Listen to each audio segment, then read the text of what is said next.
Rail লাইনের পাশেই এভাবেই ড্রেনের পতিত পানিতে কিলবিল করছে মাছ। আমিষের চাহিদা মেটাতে কিছুটা সস্তায় মাছ সবাই পছন্দ করছেন, কিন্তু আমরা আজকে যে জায়গাটায় দাঁড়িয়ে আছি এই জায়গাটায় কিন্তু খোলা মুখে মানুষ দাঁড়াতে পারে না প্রচণ্ড দুর্গন্ধের কারণে। ড্রেনের লাইনের যে পতিত স্থানটি, এই পতিত স্থানেই কিন্তু আমরা দাঁড়িয়ে আছি এবং জানলে অবাক হবেন যে এখানেই চাষ হচ্ছে মাছ, আর এই মাছ কোথায় কোথায় যাচ্ছে সেটাই দেখব আজ। ঢাকার নিকুঞ্জ এলাকার এই মৎস্য খামারের আশপাশ ফাঁকা পড়ে থাকলেও ময়লা আর গন্ধে দূষিত পরিবেশে গড়ে ওঠেনি টং দোকানও। ড্রেনের ময়লা আর মুরগির নাড়ি ভুঁড়িতেই বেড়ে উঠছে এই খামারের মাছ, যা পাইকারদের হাত ধরে চলে যাচ্ছে রাজধানীর বিভিন্ন রেস্তোরাঁ সহ নানা শ্রেণীর ভোক্তার প্লেটে। তো এগুলো আপনার মুরগি দোকান থেকে আনি, দোকান থেকে নিয়ে আসে। হ্যাঁ, মুরগির খাবার দিয়ে থাকে।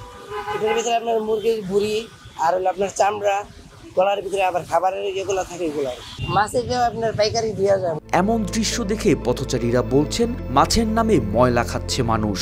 মাছের নামে ময়লা খাইতেছে, এই কারণে তো উৎপত্তি বেশি হইতেছে। মানে আমি এখানে দেখছি কিছু মাগুর মাছ চাষ হয়, এই মাছ কোনো প্রকারই খাওয়া উচিত না, মানে এটা খাওয়ার একদম উপযোগী না।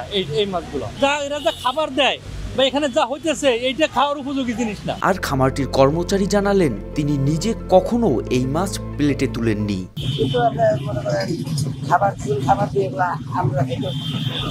এখানকার কর্মরতদের তথ্যানুযায়ী রেলের জায়গা দখল করে এই মৎস্য খামার পরিচালনা করছেন জুয়েল নামের একজন। তবে খামারের বিষয়ে কোনো তথ্য বা মন্তব্য করতে রাজি হননি তিনি। তবে 2023 সালে মৎস্য ও প্রাণী সম্পদ মন্ত্রণালয়ের আইন অধিশাখা থেকে প্রকাশিত প্রজ্ঞাপন অনুযায়ী দেশে আফ্রিকান মাগুর আমদানি, প্রজনন, চাষ, বহন, বাজারজাত, বিক্রি সহ সর্বপর্যায়ে নিষিদ্ধ।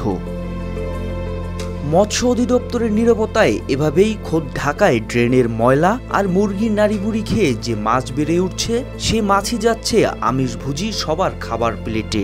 জনস্বাস্থ্য রক্ষায় নীরবতা ভেঙে সরকারের সংশ্লিষ্ট দপ্তরগুলো উদ্যোগ নিবে এমনটাই প্রত্যাশা সাধারণ মানুষের। মোহাম্মদ সায়েম, RTV।